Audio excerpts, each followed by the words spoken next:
Welcome back to Shotgun the Orcs. It's Tom again, once again, hosting solo in another quarantine edition of the podcast. Today, we're joined by a very special guest. We got rapper and beatmaker duo and brothers, Turt and Slim. It's Summer Sons. And also, we got C Tappin, vocals and keys for the guys. So how are you boys doing today? Big ass man, how you doing? Good, man. Yeah. Doing good. Welcome to the podcast. Welcome to the Weird podcast, one, boy. It is a bit of a weird one, man. But how you all holding down during these strange times? All right, like for me, I'm still pretty busy. Like I'm a gardener, so I'm outside. Like that's kind of stayed the same. Like it's just that they're not seeing people, which is the longness. Yeah, man, I hear that. So one of you become a father recently as well? Yeah, that's me.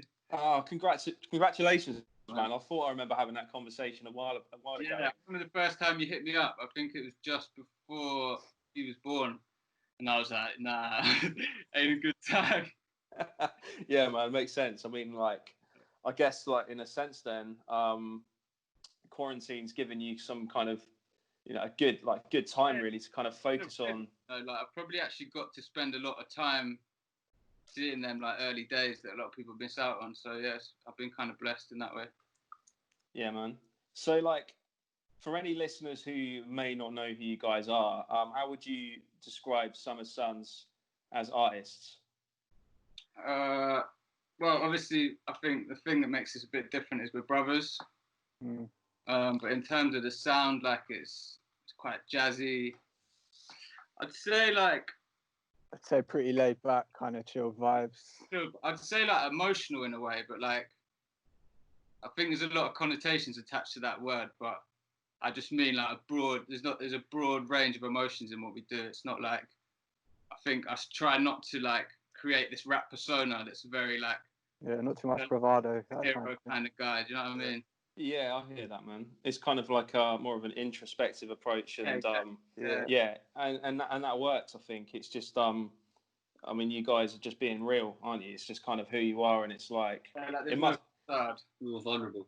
Yeah. I guess being brothers as well, like that would have helped create the chemistry was already there. Man, I think that's the thing. Like it's such like we've grown up with kind of the same influences around the same sort of stuff, so it always comes quite easy. I think it's like a natural kind of mix in it. Shared experiences. Yeah, exactly. Yeah, exactly, man. And with Summer Sons, was that your debut project? The self-titled one? The self-titled one. Yeah, that's one we put out ourselves. Oh, man. I did, man. Yeah. I never asked us about that project, you know. That's got to be done. Yeah, right. Because we got to talk about that obviously before and C Tappin, man. Would you say that you're kind of like a live edition? Obviously, you're like prominent in more of the kind of the later albums and stuff.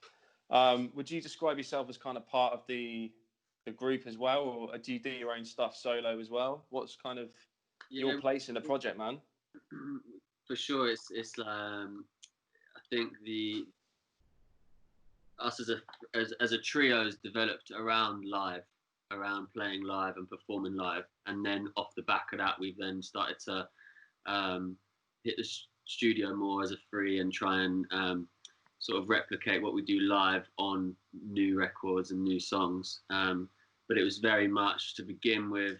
I was doing my own stuff, and I have done my own solo stuff the whole way through. And then hearing that first album, Summer Sons one, and just being like, getting the courage to say, actually, yeah, I'd like to be part of this somehow.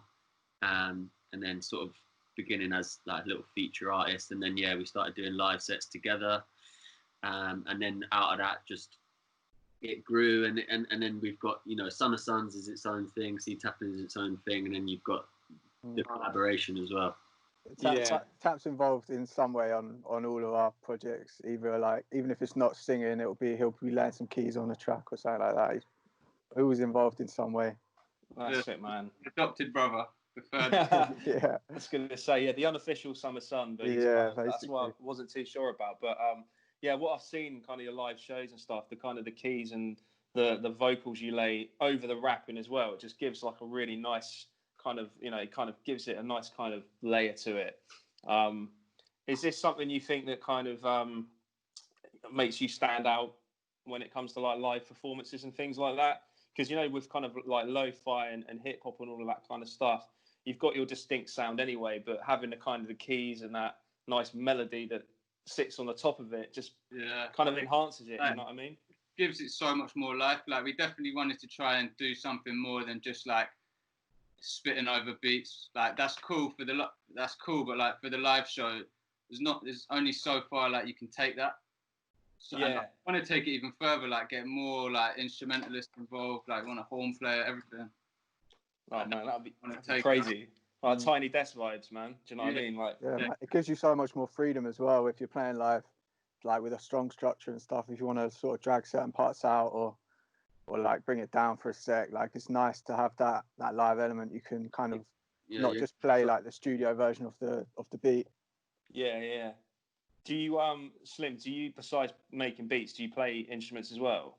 Or like I mean, I've always, like when I was younger, I learnt guitar and I learnt bass guitar, so I still try and incorporate that in tracks. Like either if I'm playing like a live bass line or just like adding a few little guitar things over the top. Like I kind of went a good sort of maybe like 10 years from like really being into like learning the guitar to not really playing it and then getting it out the loft and kind of being like, why am I not still like kind of incorporating this in some way? Yeah, I hear that, man. So, yeah. How did that transition into kind of beat making and mastering your craft? I mean, so it kind of like that came kind of later after I'd kind of moved on to making beats, and then it wasn't until a bit later on that I then thought, like, why am I not combining these two? Like for our next project with Charlie, there's a lot more like live guitar and live bass in it. So that's kind of the thing we're going for on the next album, is a lot more live, like kind of hardly any samples, and kind of That must be quite like a liberating experience, you know, because you read about artists, and I'm a massive like Outkast fan, for example, and you read about the history of how, you know, Aquemini and albums like that came into being, and how they just started introducing like live instruments and studio sessions and that kind of stuff, and it just really, you can just kind of tell the way everything's kind of arranged on that album. It just sonically, it's just incredible, and it's stood the test of time for that reason. Do you know what I mean? Like, sure. Like a lot of hip hop, and I'm not like boom bap and all of that kind of stuff. There's room for everything. If you make something well, and there's integrity, then I rate it. But it's nice to kind of, I guess, take it to the next step and think, right, how am I going to kind of you know, stimulate myself creatively, 100%, and still enjoy it. It's about like challenging yourself as well, and like not just making the same thing over and over, kind of trying to like evolve. And also, man, like I love sampling, but sometimes you spend so long just searching for samples, you just like make something from scratch. Like sometimes it's just when you've got that inspiration, instead of spending ages looking for the right sample, just like lay some chords down and build it from that. Yeah, man. I mean, that album that you guys dropped last year, The Rain, I mean, that was a little bit more kind of unconventional structure-wise compared to your kind of earlier projects. And again, just comparing it to like Undertones and Summer Suns and that stuff, it just kind of, you could tell that there's definitely progression, and you're definitely kind of very self-aware in where you want to take your music. Yeah, I think we went a bit left on that one. Like we wanted to try something else, and yeah, it was way more like conceptual than anything else we've done, for sure. That's quite a personal album, wasn't it, for you guys? Massively, yeah. Did you want to talk a bit about that, or? Yeah. So that was basically inspired. I don't know if that's the right word. It was off the back of my stepdad passing away. Like it was super sudden, like proper tragic, and just like it's one of their moments in life that just like it shifts everything. You know what I mean? Especially like when you don't see it coming, like when you lose someone close to you. So that was like really the theme for that album, and it was like we kind of decided like we wanted it to play out as just one piece. Like it's really like you're meant to just listen to it all the way through, like just like recurring skits, and there's like a lot of like even like the lyrical content between the tracks. There's a lot of links, and the flow of that was very important to us. Yeah, man. I mean, did you when you kind of thought a little bit outside the box and you recorded The Rain and you tried something a little bit different? Obviously, I'm really sorry to hear about that. That's terrible, but it's good that you could, I guess, channel it into something creative, and you could kind of get it off your chest and that kind of Definitely, stuff, man. which is music, man. Is there any kind of artist that because obviously music is very, very subjective, but the way you just described it being kind of one kind of cohesive project start to finish, you have to listen to it in order, and it's kind of structured in that specific way. It makes me think of like something like The Roots, Undone. I don't know whether you're like if you're a fan of The Roots or not, and kind of the arrangement they have kind of like orchestra arrangements and stuff throughout that, and it's the concept piece works in reverse. So it's a guy who, have you heard the album Undone? I don't think I've heard that one. No. Massive recommend if you haven't. But it's this guy, he dies at the beginning, and it's all about it just kind of works in reverse, kind of like Kendrick's Damn. But it's just incredible. Like the music in that album is fucking insane. But no, man, I was listening to The Rain earlier today as well, and it's just hard not to really kind of feel like the emotion in that record. I think it was therapy, man. That whole album was kind of, you can tell like we really did put our hearts into that. It was kind of a healing process for us in the creation of that, for you sure. Can tell, man. Even like the album cover and everything, just like as a package. But is that and a lot of our stuff? It's nice that you were able to, as I said, you were able to create something like that. But last year was quite an eventful one for you guys, because you toured with Children of Zeus, didn't you? Yeah, man. Yeah, they're crazy talented. How did that go down anyway? It was sick, man. It was the first time we've like had sort of that intensity of shows like back to back. Yeah. Like getting to travel, and we were like sharing a band with them as well, and like they're sick guys. They're just sick, man. Like proper nice humble, well, but just like the maddest musicians. Like I think they're one of the sickest things to come out of the UK in a long time. Oh, I'd agree, man. Yeah, well. they're doing some bits, man. I think like up north, like there's some amazing talent. You know, like do you know Juggernaut? Yeah, Nottingham. Yeah, he's another one. He's just kind of just talented bunch up there, man. He's got a couple of tracks with Tyler, isn't he? From yeah, man. I think they're tight. I've done like shows together and stuff, but so whereabouts did you go? Was it just kind of a UK based tour? Was it European or? No, we were in Germany. Oh, sick. In a mad route. It was like going all like in the maddest route, but we went. Where did we go? Cologne, Berlin, Frankfurt, Hamburg, and Frankfurt. Yeah, that's crazy, man. It's sick to just see them like in action. Like they're so on point every night. They just smash it out. Yeah. And like just seeing people maybe on that next level up, and like just seeing how they operate on stage and shit. It was just sick to see that up close and personal, like night after night. Yeah, man. I think like I slept on them, to be fair, like for a good while, until I think it was just last year. Somebody told me to check them out, and I thought, fucking hell. They're crazy talented, man. And they do all the production themselves. It's mad.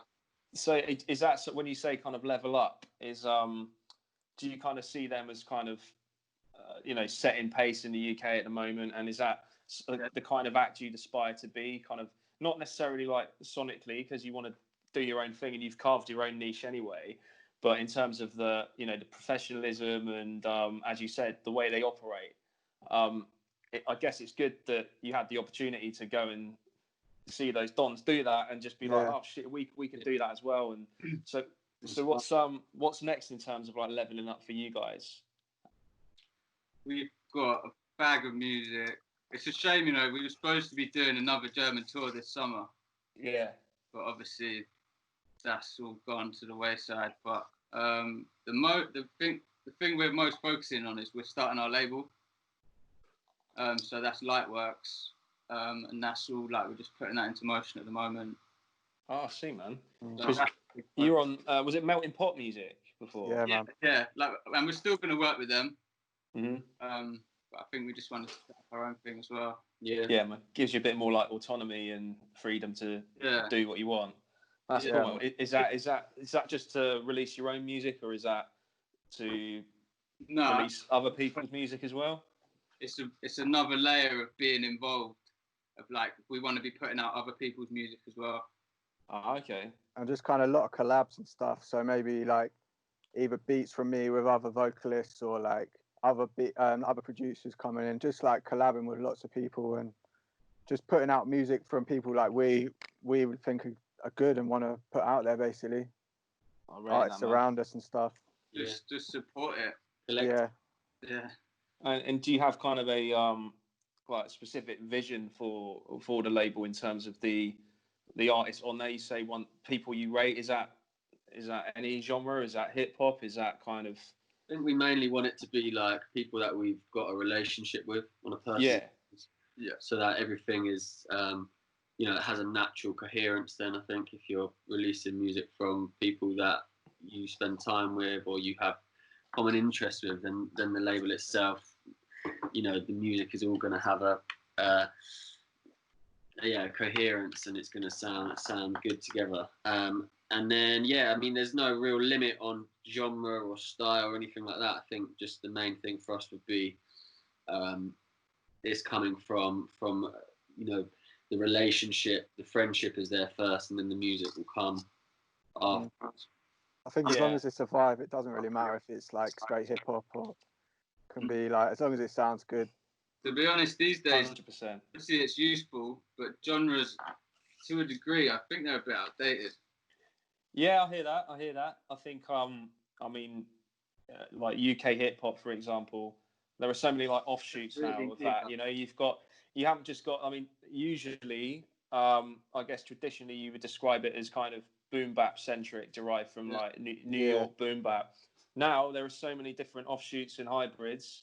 You've got kind of elements of trap, you've got grime, you've got drill, you've got like UK rap, you've got all kinds of stuff, all kind of blended together. And as I mentioned earlier, it doesn't necessarily mean that you have to step away from making boom bap if that's what you love doing and that's what you enjoy making and that's what you're good at. But I know what you mean, man. I think there's a lot of interchangeable sounds at the moment, especially in the UK. I mean, like Slow Tie, for example, man. I mean, he's punk ultimately. Do you know what I mean? It's kind of man. Yeah, you could say he's like UK hip hop, but he's a punk artist. There's definitely, man. Definitely strong punk elements in that. Just like his whole delivery, man. It's like it's aggressive, isn't it? It's like it's in your face. Yeah, man. Exactly. But I think that's really tight. So long as I think C Tappin, what you were saying around it being kind of coherent and the artist, there's just definitely kind of like a distinct, I guess, aesthetic and rapport. Yeah, no, I rate that. So kind of rewinding back to the beginning then, obviously being brothers anyway, so you when did you first started kind of making music together and think, oh yeah, we're onto something here? So Slim was already making beats. Wow. Yeah.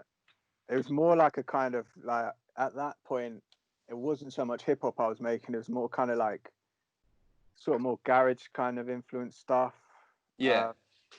Maybe like off the back of like sort of the earlier dubstep kind of sound. But I mean, yeah, and it kind of evolved, and then Turt came to me, basically just said, look, I've been writing all these lyrics and I need some beats. He's like, how do you feel about making a hip hop beat? So I was like, all right, fuck it, man, I'll give it a go. And like, that was it really for me. Like, it kind of, it just gave me that spark again of like, I was kind of getting a bit bored of the making this like kind of garage stuff, because it wasn't really what I was listening to mostly at that time anymore. So it was kind of came at the perfect time. I needed like a change. and he needed some beats, so kind of worked out, man. I was just a rap fan, like through and through. Like I just loved it, and it was one of them ones where I just had this desire that I needed to like fucking participate. Basically, I needed to be writing bars, and I spent ages not showing anyone like I'm a proper perfectionist. I was just like, nah, these ain't up to scratch. And then eventually I got up the courage, and I was like, yo, Slim, it's time.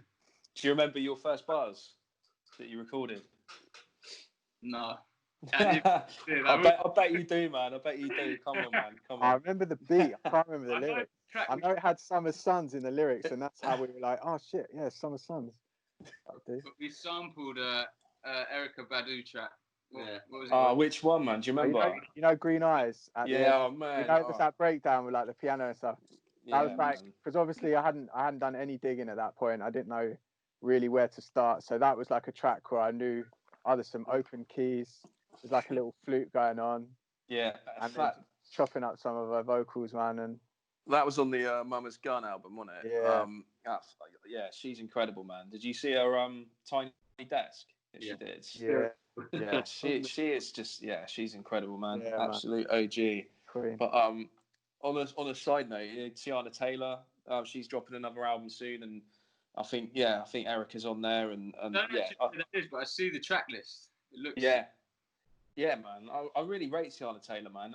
That joint she did with Kanye, when was it? It was like 2 or 3 years ago now. Yeah. When was Kanye season? You know, like Kids See Ghosts, and he dropped like 5 albums in the summer. Yeah.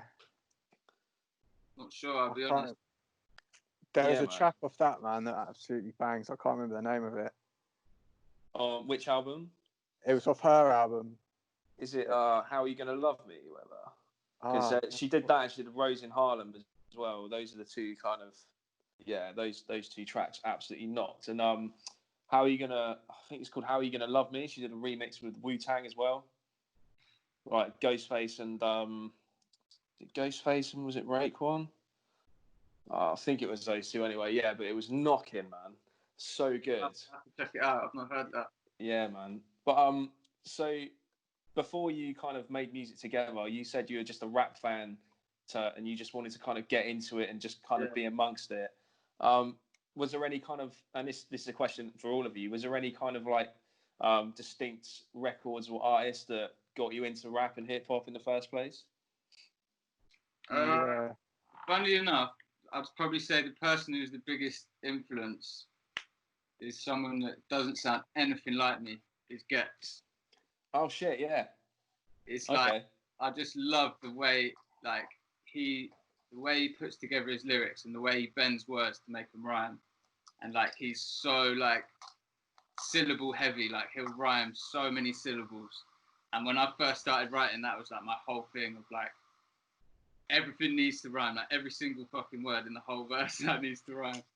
So like for me, he was like the god at the beginning. He's a beast, man. I mean, he still is, but I mean, in the ghetto days, he's just he's always been kind of just prominent in the UK scene. But just energy, like on 110.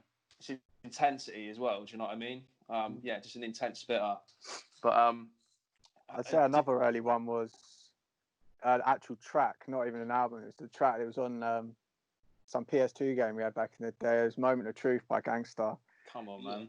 And that was like it was on Dave Mirra BMX, and we just had that like on repeat, man. That's the track. And that was one of the first ones where I was like where you properly become obsessed with a track and you're like, what is this? Yeah, man. It's a profound song as well, isn't it? Yeah, Again, man. That's like the main kind of introspective song. And I feel like I connect to those sort of tracks more than any others over there. For me, that was like a proper moment. That's a proper blueprint, I think, for our sound, like that track. Yeah, you never know the hardships people don't speak of. It just still resonates, doesn't it? You just think, observe with Koof, it's just still relevant now. Like, you would just kind of think about that way of thinking. It's them bars that really make you think, innit? And Guru's delivery as well, he just sounds so like fucking wise. Do you know what I mean? He just King sounds of monotone. Exactly, man. Yeah, King of monotone. Go, well. With my own drum. Yeah, man. That whole album, Moment of Truth, was set pace really. I loved their early stuff, but I think that's kind of the that's that's for me, definitely their best album in my opinion. Yeah. Sure. Oh man, sick. But C Tappin, man, how about you? Are you obviously being kind of a keyboard player, and Yeah. did you come in through hip hop? I'm guessing you had kind of a general appreciation for music anyway. Yeah. I was into like a real variety of music when I was younger. It was more like almost more like rock and like indie punk and shit like that. And then I got into like the jazzy hip hop stuff like Tribe, Mos Def, and then all the Erica stuff, and then I just got onto the Soulquarians shit, and then that was it. Come on, man. Yes. I was just gonna like they're my favorite artists, and they always will be. And those, you know, the albums that I'll always listen to from, like we say, from start to finish. Mama's Gun, Voodoo, Like War for Chocolate. yeah, Common. Come on, man. This is yeah, man. I mean, I've got to 100% agree with you. This is my shit. Do you know what I mean? Like the Soulquarians, like the Roots, Tribe, like JD. Yeah, I'd say, man, D'Angelo as well. Just all of those guys, man. It's just like smooth head nodding music, innit? And that's where, like, I definitely hear that in your music as well. Do you know what I mean? It's kind of, you just listen to it, you vibe, and you nod your head to it. I'd say like the old Slum Village stuff as well, like Fantastic Volume 1 and 2. That had such massive influence on us, I reckon. That whole oh man, they're bridging the gaps between like we say genre, like back then the genres were like way more defined, weren't they? I think. And yeah, man. Did you ever see Dave Chappelle's Block Party? Yeah, man. Yeah. So I mean, it's just the ultimate concert, isn't it? It's just 100%. That lineup is ridiculous. You can go back to anyone. It's just like the ideal lineup. If you wanted to go to a rap show, I'd pretty much list everyone at that show. You even got like fucking Cool G Rap there. The Roots are just like the house band. At the end, it's just like, due to legal stipulation, we couldn't get Lauryn Hill, so we just like reformed the Fugees. There you go. Like, what? Come on. Did you clock J. Cole in the front row as well? Yeah, shit. Yeah, good spot. Good spot. Yeah. That's insane, man. That's insane. And just when they're asking if they want to get anyone up on stage to spit in it, and you see him there, like, and they just shoot some random guy that comes up instead. Yeah, the Mr. T guy, the Mohawk, and he's it's just it's a crazy documentary. But that lineup is just next level. But yeah, man, I've got to like mirror what you boys said. Those artists were just I think I own like all of the Roots discography. Mos Def, as you say. I mean, he hasn't got like the biggest discography, but it's so unique. You know what I mean? Like trajectory he went on as well, from like Black on Both Sides, and then what's the New Magic and New Danger, was it? Yeah, New Danger. Yeah. New Danger, and what's the one with like Auditorium on? It's Static. Yeah. It's just. He just got a bit more kind of abstract with it, didn't he? Yeah, definitely. Way more like funky, didn't he? He was experimenting. I think he was. Yeah, for me, he's like one of my idols, because he never stopped moving. His sound was always just developing, and he was like. And there's some tunes and like albums which I would skip. I would skip a few tunes in an album or whatever. There were some bits that I didn't really feel as much, but like you couldn't knock it, because he was just trying to experiment as an artist and like push his own boundaries and shit like that. Remember you see him? Yeah. You see him live in Bristol a couple of years ago, and he was on a mad one. It was like more like a rock concert. He was just like screaming into the mic. He had one of them old school mics, like the handheld. I don't know what you call them. And he was just on a proper. He was in his zone, wasn't he? Vibe, yeah. Yeah, he's a G, man. I went to see Black Star in London probably about 3 years ago now, and they casually brought Ruzza out at the end. I was just like, okay, fine. He must have just been in the city or something, but it was just kind of, obviously he was, but yeah, it's Black Star, that album as well, that's another really important record for me. But yeah, anyway, back to you guys. So I told you there's always tangents on it, but I just love geeking out. Do you know what I mean? Yeah, man. Sure. No, that's my shit. So when you obviously you started like making music, you kind of were writing bars, kind of like you're a perfectionist, so you wanted to make sure that they were fit for like what public consumption, and then you were like, okay, Slim, let's hop on a beat, let's see what happens. So what happened next in terms of like developing your sound and then actually performing and taking it to the next level and recording music and all of this stuff? I think that was when we were still living together. So this must be about 10 years ago. So we were just like, obviously always at home, just sort of cutting our teeth and like learning how to actually put tracks together and how to structure a track. And even I had to fucking learn how to count bars. Like, I'm not a musician, do you know what I mean? I don't play an instrument. So I was coming at it from that angle. But yeah, then we just knew like a couple of people in London that were promoters putting on shows. So that was quite a good way for us to like build up confidence and kind of like just test out the music. And then that, yeah, like you said, the first album was Summer Sun, self-titled, and that was just like, we did it all ourselves. Like I designed the cover, like we got it burned at like some shitty CD burning place. Like we just had it up on Bandcamp, but it was just like the process of us like learning. I think we're very much like album artists. Like we've always been in projects as a whole. So I think that was important for us to kind of crack that early on, that process. That's kind of rare these days as well, and I commend anyone who does it. Do you know what I mean? Because of how people digest music these days, you know, kind of singles generation, playlists, and that kind of stuff. So to actually think from the perspective that I want to make a coherent, cohesive, like complete project to put out that needs to be listened to in a specific way. And that's the best way to digest music, in my opinion. Do you know what I mean? As a hip hop fan, having something tangible to hold and put on and listen to.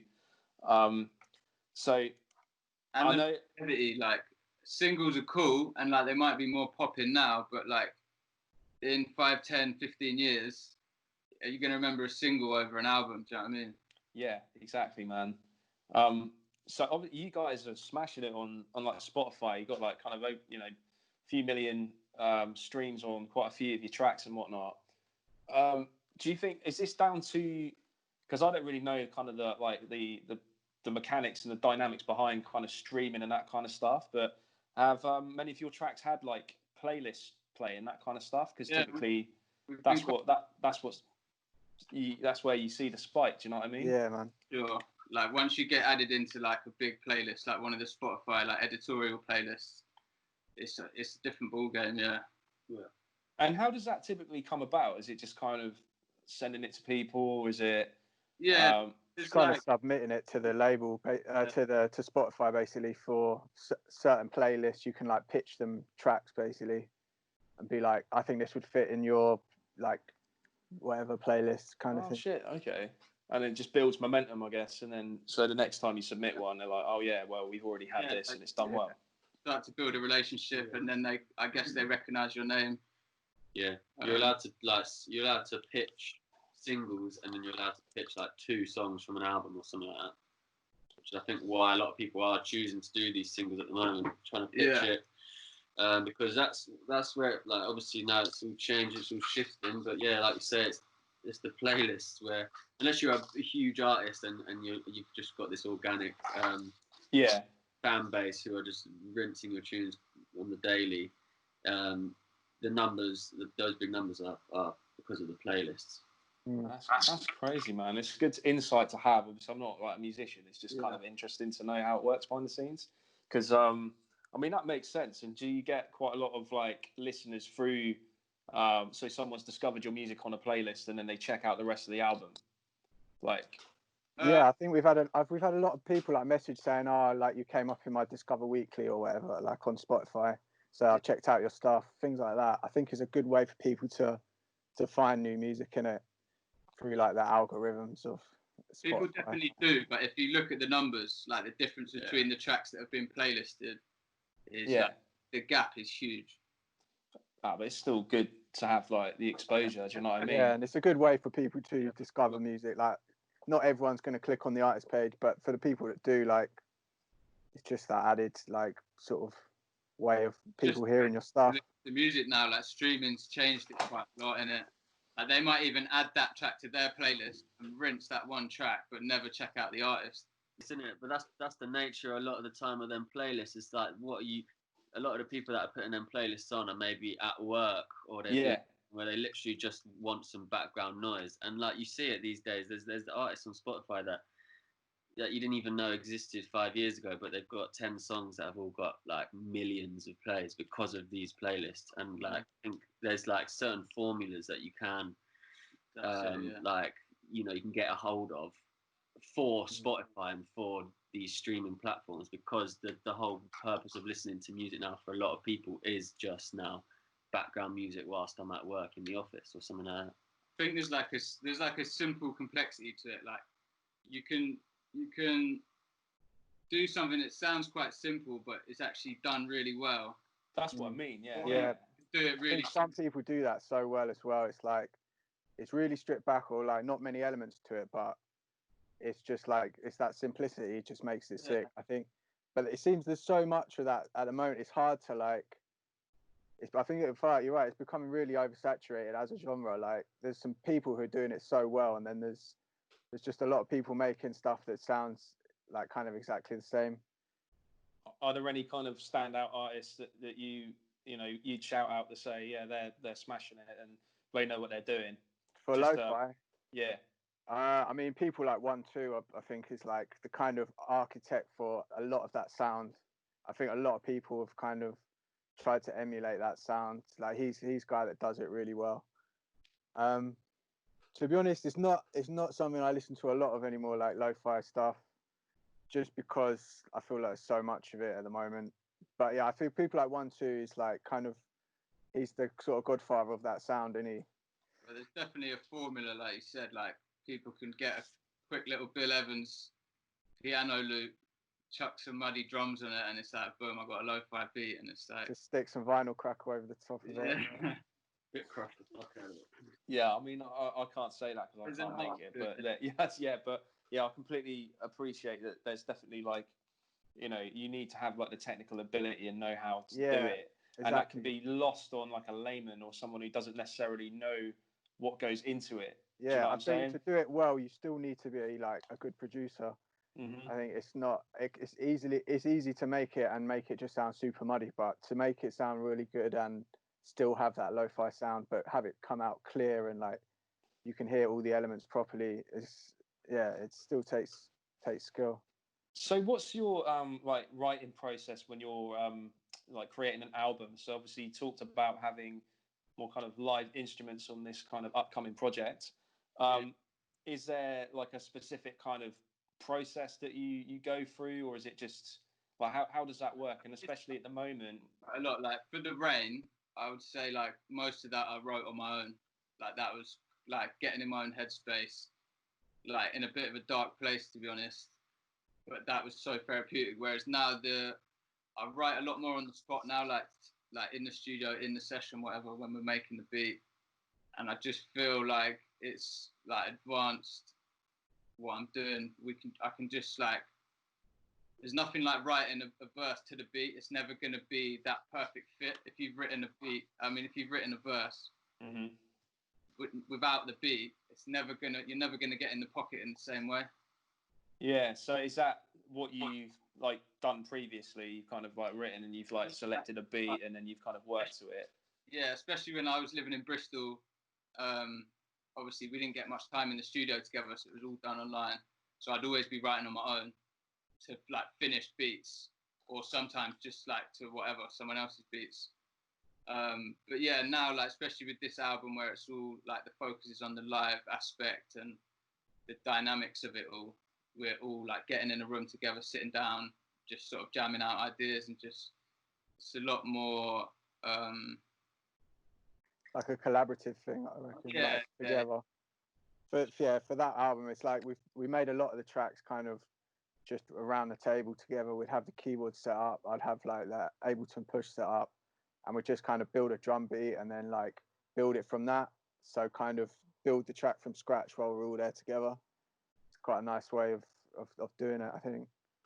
Yeah, man, that sounds sick. And also, when you're like, you know, amidst making an album, where do you derive your kind of inspiration from? Do you listen to other music? Because I know like different people have different approaches, and some people don't like listening to any hip hop, for example, if they're making a rap record. Do you know what I mean? They'll listen to a lot of kind of jazz or soul or just something else entirely. Or is there anything that you kind of I think it really affects my listening habits. Like, say there's like 10% of my brain is always thinking about whatever project I'm working on at the moment. Yeah. It's just like ever present. So it don't really affect like the way what I'm listening to. It's just like everything we're experiencing. I think you can hear the growth like through the albums and through the content, and it's like everything that we go through is going to be reflected in the music. Like, just example, the new projects, I've got songs about my daughter and things like that. So it's always, there's never going to be like a time where we run out of things to talk about.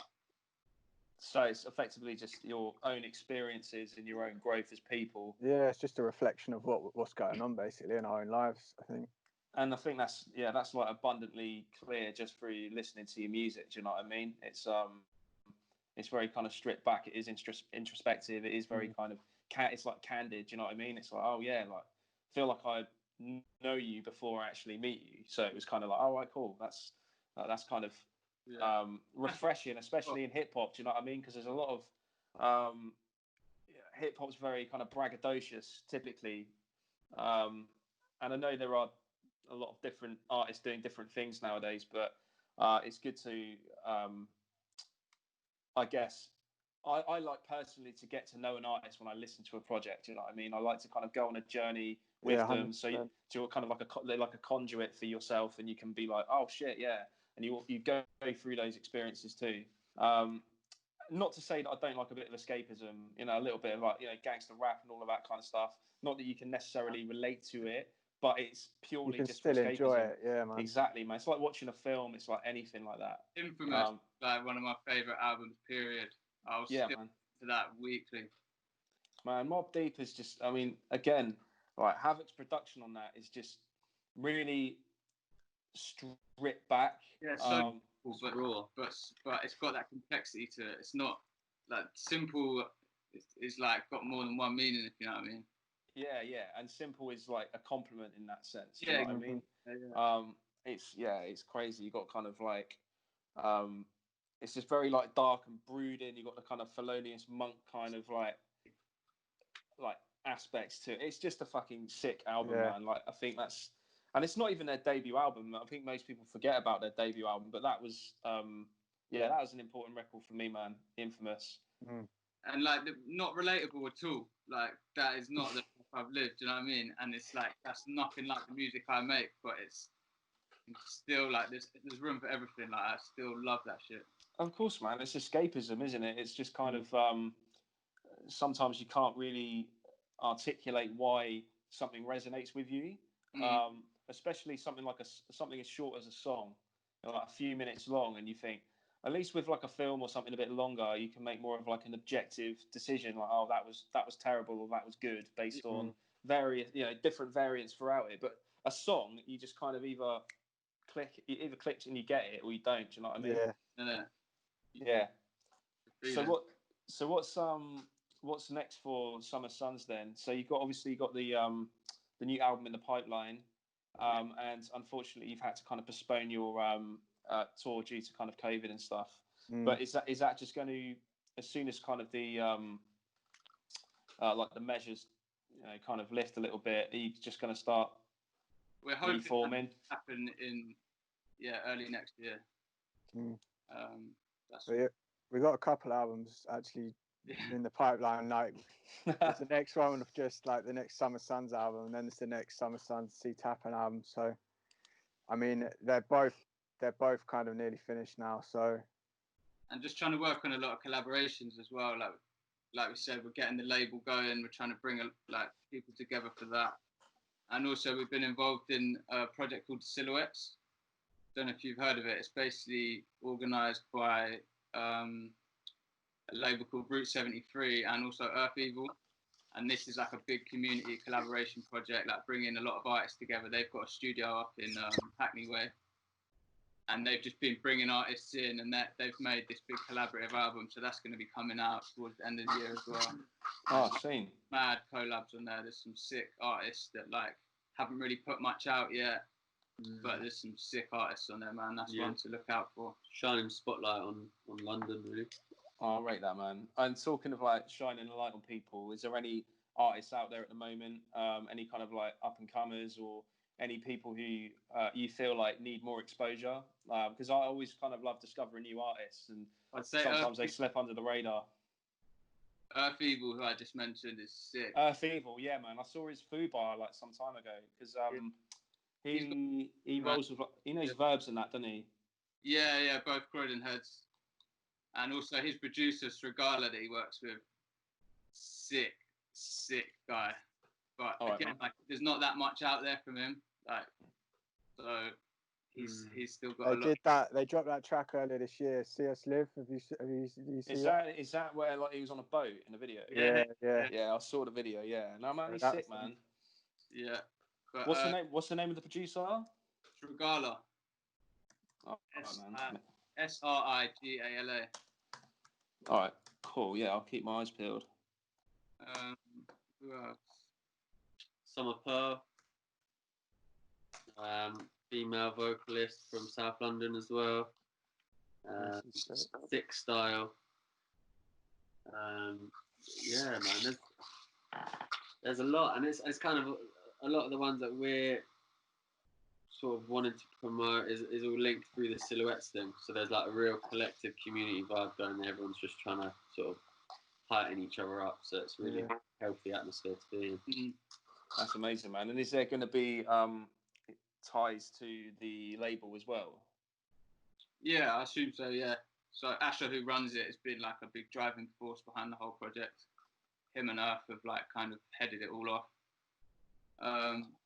And like they've been putting on these nights with it as well. Like the whole like concept of it is community and like building up this network of people that are all going to promote each other and all like help each other elevate.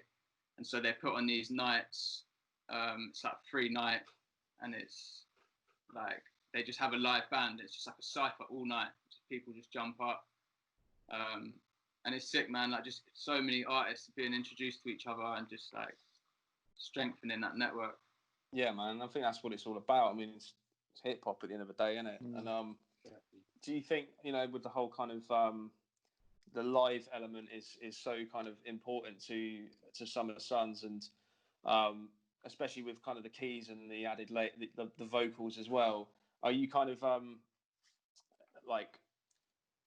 are you kind of missing that a lot at the moment? I can imagine you are, because you know, being like a rapper, I can imagine you just kind of want to be amongst it and you want to be touring, you want to be interacting with people. But so you're using this time wisely to kind of regroup and just kind of, I guess, like strategize. So you've got all this material and you're just ready to go. I'm just working on loads of stuff. Bought a whiteboard.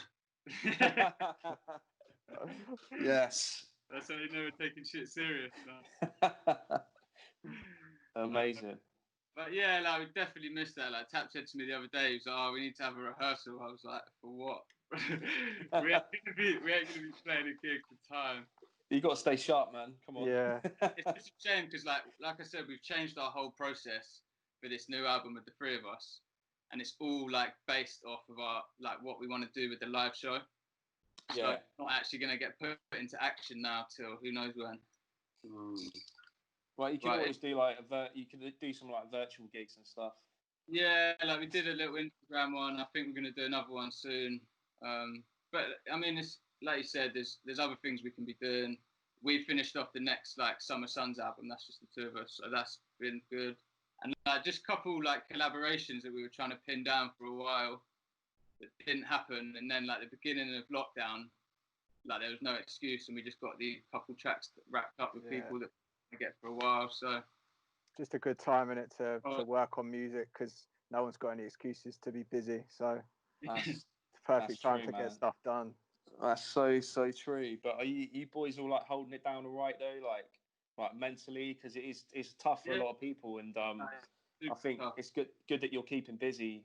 It's good to have some like structure and something to focus on. Sure. So I feel quite lucky been still working and like had the music to focus on. Like I know some people are in like fucked up situations, man. It's not good. Look, the mental health crisis off the back of this is going to be deep.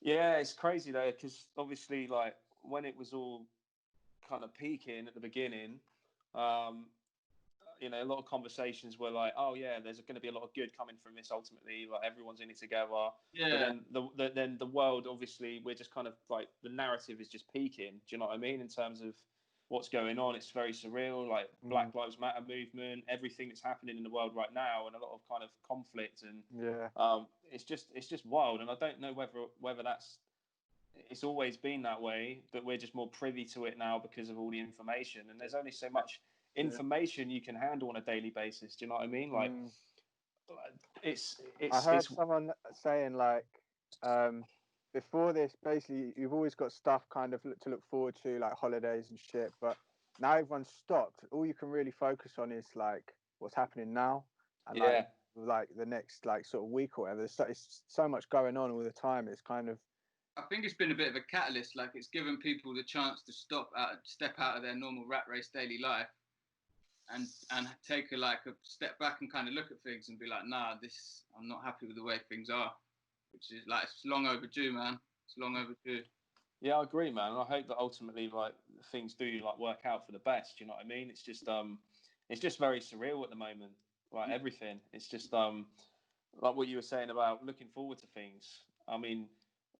Going off on a bit of a tangent now, but that's why like Christmas is so like arbitrary. Like that date is so arbitrary when it was first like, oh yeah, it's going to be at the end of the year because it's winter and everyone's going to be depressed and they need something to look forward to. Do you know what I mean? Let's just put like a big holiday there. Yeah. It's all these little things like that. You look back and put it into context. You're like, oh shit. But how are people going to look back on this time like in 100 years, 200 years? It's going to be odd, man. But it's good that everyone just kind of is in it together. Like everyone in the world has it in common, you know? I think it shows you how connected we all are, innit? Exactly, man. Easy to feel separate from what's going on outside, but it just shows you like we're all breathing the same air. Like this thing's gone around the whole world. Oh, man, exactly, man. Things could be worse, I guess. This is me just trying to be like positive about things. But on that morbid note, on to kind of lighten things up a bit. So, is there before we wrap up, guys? I really appreciate you taking the time to come on the podcast today. Good to finally meet, and it's a shame it is kind of virtually, but hopefully when lockdown lifts, we'll get together properly and do another show, man. That'd be good. So good to vibe. But is there anyone you want to shout out? Is there anything you want to plug before we wrap things up? Shout out you guys. Like, love what you're doing. Like, I see you're just like fans of it and just helping. It's the same thing, like helping to elevate people. Shout out everyone on the Silhouettes project. NPM. Melting Pot. Yeah, we're good. Shout out everyone that's listening to the music and supporting us. And where can people find your music? Spotify, everywhere, all streaming platforms. On Insta, we're Summers_Sons. Summers with an S on the end, because everyone forgets that S on the end of Summers. S in the name. It's all right. It'll be in the episode description on YouTube anyway, man. Don't worry. Make sure that second S is... Yeah. And C, man, how about you? Have you got a separate handle?